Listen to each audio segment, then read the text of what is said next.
این وطن رو سبز و خورم میگردانیم. تحت همین عنوان در موضع زینباغ واقع در دهات گلستان ناحیه واسه روزهای استراحتی هفته اول ماه ینور با اشتراک نماینده حکومت مملکت وزیر مالیه تاجیکستان اکسیه حشر عمومی ناحیوی نهالشنانی دایر کرده شد. در حشر نهالشنانی همچنین رئیس ناحیه واسه مدیران و کارمندان بخش شعبه‌های مقامات اجرایی حاکمیت دولتی، راهبران و کارمندان تشکیلات و مؤسسه‌های حدود ناحیه، اعضایان تشکیلات‌های جمعیتی فعالانه اشتراک نمودند. در شهرهای دوشنبه، کلاب، دهه گلستان، ناحیه واسه این قطعه شهرها گذرگاه تقسیمات به ناحیه‌های منطقه کلاب می باشد. در شفت این گذرگاه این تپه بلند و گرد شکل با نیال‌های سبز زیباییش به چشم نمایان از همین سبب آن را زینباغ نام گذاشتند. این نیال‌های همیشه سبز که می‌بینید آنها با مهنت ساکنان ناحیه واسه شنانیده شده نگاهبین کرده می‌شوند.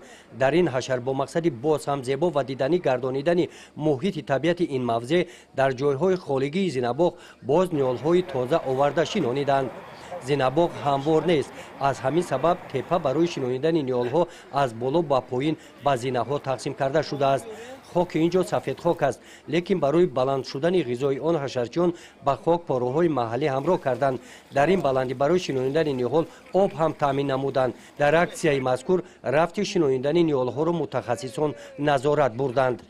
انداختن پارو و ریختن آب در ویخ هر یک درخت با توصیه متخصصان همه کار را پیش برده ایستادند. در اکسیه نیالشنانی طبق معلومات بخش محافظت محیط زیست، کارمندان شبکه‌های برق، شعبه حفظ محیط زیست، ساحه تندرستی، حفظ اجتماعی زیاد از 850 نفر اشتراکچیان را به قید گرفتند.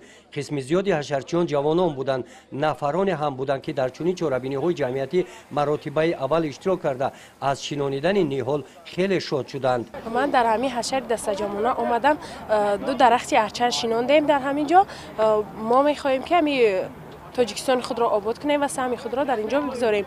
موضع چمنستان زینباغ از درختان آرایشی سویافکن و میوه دهنده عبارت میباشند. این نوبت نیال‌های به شرایط اقلیم این موضع مطابق سنجیده شده آورده شنانیدند. در موضع زینباغ 2500 نیالی توی است.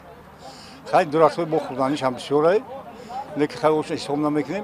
2500 تا اما نگاه بینش خیلی پرو هست، او هست، کارگران 7 نفر هست. اولی که تویمزه یکم کمبودی نداریم. همین 5 سال اخیر ده. الان که درختایی که ناوشنوندن، خیلی نگاهبین میکنن نیولا.